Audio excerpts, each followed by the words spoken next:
శాసనసభ్యులు, శాసన మండలి సభ్యులు, మాజీ మంత్రులు, పార్టీ ప్రముఖులు, ముఖ్య నాయకులు, మా కార్పొరేటర్లు, మాజీ కార్పొరేటర్లు, కేసీఆర్ గారిని అభిమానించేటువంటి ప్రతి గుండె కూడా రాష్ట్ర వ్యాప్తంగా అన్ని జిల్లాల్లో, అన్ని గ్రామాల్లో, పట్టణాలలో రేపు పుట్టినరోజు వేడుకల్ని ఘనంగా నిర్వహించుకోవాలని గుడికి కానివ్వండి, మస్జిద్ కు కానివ్వండి, చర్చిలకు కానివ్వండి, గురుద్వారాలకు, దాంతో పాటు పేదవాళ్లకు, ఏదైతే హాస్పిటల్లో ఉన్నటువంటి రోగులకు పండ్ల పంపిణీ కార్యక్రమాలు కానివ్వండి, బ్లడ్ డొనేషన్ క్యాంపు, మరి అదే విధంగా చెట్లు నాటి మొక్కలు నాటేటువంటి కార్యక్రమం, ఇవన్నీ కూడా చాలా రాష్ట్ర వ్యాప్తంగా పెద్ద ఎత్తున చేపట్టడం. ఇక్కడ రేపు ఉదయం 10 గంటల నుంచే చాలా కార్యక్రమాలు, ఒకవైపున డప్పు నృత్యాలు కానివ్వండి, లంబాడా డ్యాన్సులు కానివ్వండి, మరి కార్యకర్తల చాలా బ్రహ్మాండంగా కార్యకర్తలు కూడా కార్యక్రమాలు నిర్వహిస్తా ఉన్నారు. దాంతో పాటు మన హాల్లో కూడా సాంస్కృతిక కార్యక్రమాలు, మరి జానపద గీతాలు, తెలంగాణ పాటలు కూడా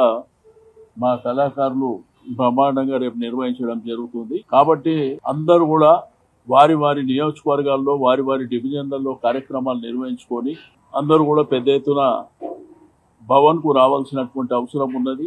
అందరూ కూడా ఆహ్వానం చెప్తా ఉన్నాం. దాంతో పాటు మీడియా మిత్రులు, పాత్రికేయ మిత్రులు కూడా ఆహ్వానం తెలియజేస్తా ఉన్నాం. ఎందుకంటే మా నాయకుడిని పుట్టినరోజు జరుపుకోవడం అనేది ఒక పండుగ వాతావరణంలో మా అందరి అదృష్టం.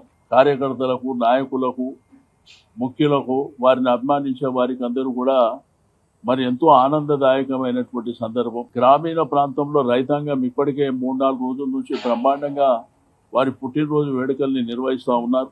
వారందరూ కూడా అభినందనలు తెలియజేస్తూ మరి రేపు ఉదయం మీ ఏరియాలో కార్యక్రమాలు చేసుకొని తెలంగాణ భవన్ కు రావాల్సిందిగా రిక్వెస్ట్ చేస్తా ఉన్నాం. కాబట్టి అందరు ఆహ్వానితులే, అందరినీ కూడా మరి పెద్ద ఎత్తున రావాల్సిందిగా కోరుతా ఉన్నాం. Please subscribe .news.